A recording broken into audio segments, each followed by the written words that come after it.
friends, let's make linguine with white clam sauce. This was one of my mom's favorite dishes. I've got a boiling water. I'm gonna fan out the pasta so it goes in and it kind of spreads around, and that's gonna cook along. I've got some oil warming up, and I've got 6 huge cloves of garlic, minced. But the first thing I do when I'm working with garlic is I take the clove and I smash it. So that makes it really easy just to peel off the paper. I love that. Smash it, and then I put it in my mincer, and then I mince it, because that gives me the smallest amount of surface. It's gonna give me the most amount of flavor. This is a really wild, garlicky. You're gonna get the juices when you mince it. It's so good. Now the thing about garlic is that you do not want it to burn. I've got 3 tablespoons of oil heating up in here, and I'm just gonna put these babies in. It's beginning to spackle a little bit. Okay, a couple more seconds so it gets hot. I'm gonna rub my hands on the sink, so the metal, anytime you get garlic or onions on your hand, rub them as you wash them on oil and that, or on metal, and that will stop your hands from smelling like onions and garlic. Best tip ever. Okay, so I've got pasta that is cooking. Get in there. I'm not gonna cook the linguine completely in the water because I'm gonna finish it in the pot with the sauce. So paying attention to that. It's gonna stop boiling for a minute because it's got the pasta in it now, but it's gonna keep going. So I've got my garlic, here it goes, in it goes. I'm just gonna move it around because I do not want it to get burnt. Once garlic gets burnt, you can't go back. You gotta start all over again. So I've got it on a medium heat. And off it goes. I'm gonna put a little salt into my pan to start with, because the oil and the garlic and the salt is going to be my sauce, or at least the base of it. So get that going. I've got some fresh parsley. I'm gonna put some of that in there. Get that woken up a little bit. That's good. I've got 2 cans of minced clams. I'm not gonna bother shucking them.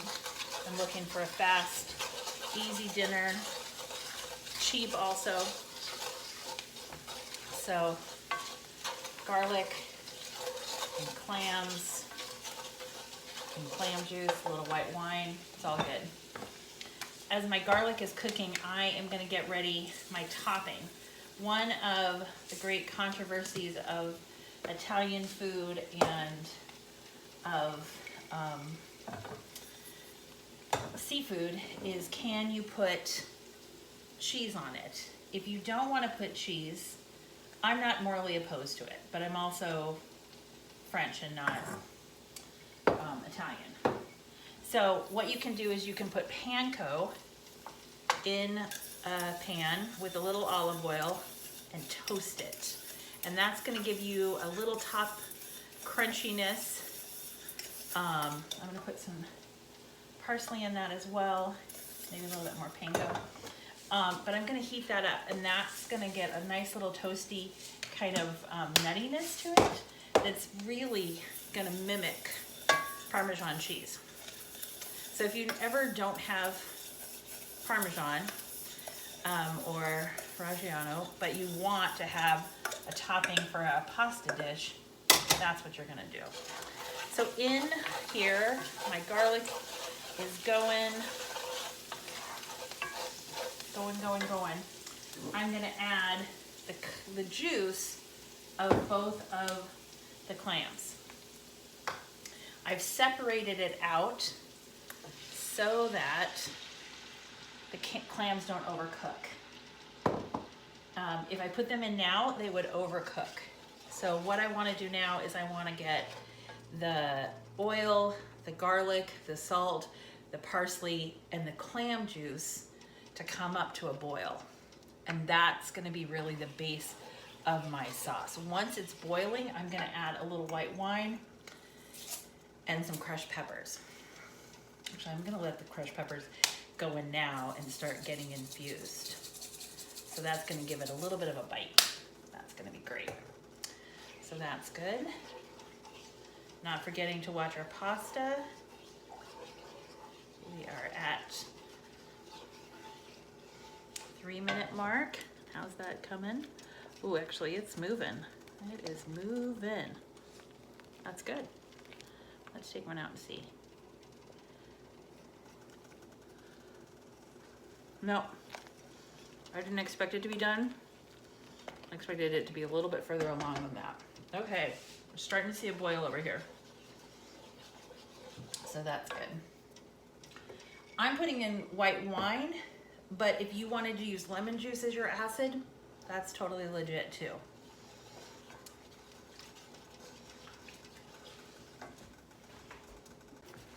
Okay, so the pasta is ready. I'm gonna take a cup of the pasta water out, just in case I need it. I'm putting a splash of white wine into the sauce. I'm gonna add my clams,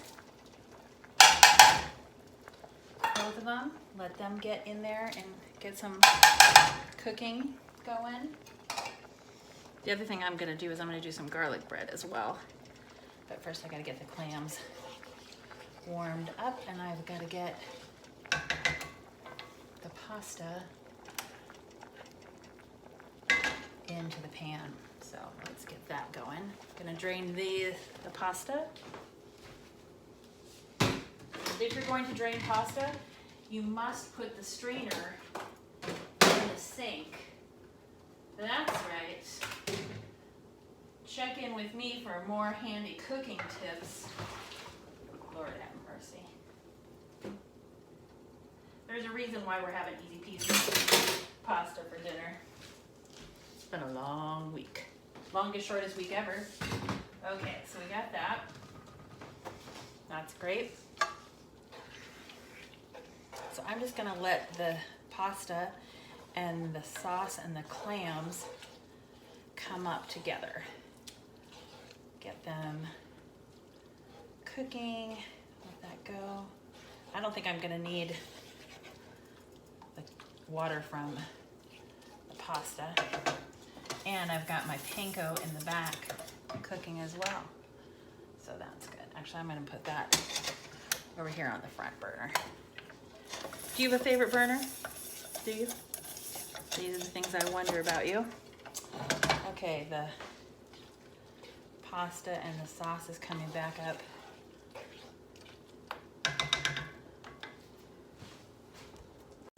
Ooh, look at that pasta. Going, going, going. That's great. Okay, I'm gonna turn on the broiler so I can get the garlic bread done. Over here, I've got some melted butter. I didn't think to get an Italian bread in the, I'm gonna just sop up that butter with another roll. I've got Kaiser rolls for our lunch on Sunday, but it came in a packet of 6, and we don't need 6. So I'm making our garlic bread out of our Kaiser rolls. I mean, if I didn't have this, I would use the sprouted bread we have in the fridge for sandwiches. That one got a lot, so that guy's gonna do a little sharing. So my garlic bread is butter on the roll or bread of your choice. Here we go. And then this guy got a little bit. This is probably 3 tablespoons of butter for these 4 guys. We probably won't eat all 4 tonight, but we'll do that. Okay, so then, does your garlic salt get all crazy? My mine does. Okay, so we've got garlic salt, garlic salt, garlic salt, garlic salt, and then a little parsley, little parsley, little parsley, little parsley. Great. And then I have some grated cheese that I keep in the fridge after I've grated it. So that goes on top. And then this is all gonna go in the broiler and get nice and toasty. So this is how I'm bringing in the cheese. I didn't put it in to the clam sauce, but I am putting it on the bread. So that's great, because I've got the panko and the parsley over here to be my topping, and some of it has gotten golden on the bottom of the pan. So that's gonna add another whole layer of flavor. And this sauce has reduced down well, so it's really yummy. Okay, in the broiler, garlic bread goes. I am going to taste the sauce, see what I think about that. If it needs any more salt and pepper or what it might need. Oh my gosh. You guys want to taste? It's so garlicky and so clammy. The rest of the parsley is going in. Oh my goodness, that's gonna be yummy. And that is my mom's white clam sauce. Let's sprinkle the panko on top of that. Let that be our topping. Yeah, I'm telling you. The other thing is I have a little bit of this left. I'm gonna put it in a mason jar, and then who knows what, I might top it tomorrow. What I might top tomorrow. Who knows, who knows. Friends, that's what's for dinner. Come on over. What's your favorite fish dish? This is one of mine. It smells like my childhood. It smells like Spain. Oh, let's get a fork and taste it. Don't tell Peyton that I'm tasting before dinner. This is definitely gonna feed us tomorrow as well. Oh, a little plain. That crunchy top absolutely just gives it another layer of texture. Win, win, win. Make this, friends. So yummy. Well, let's see if the bread's... Nope. Not done yet. I can't wait for you to come and eat in New Jersey. Maybe I'll make you this. Love from New Jersey, friends.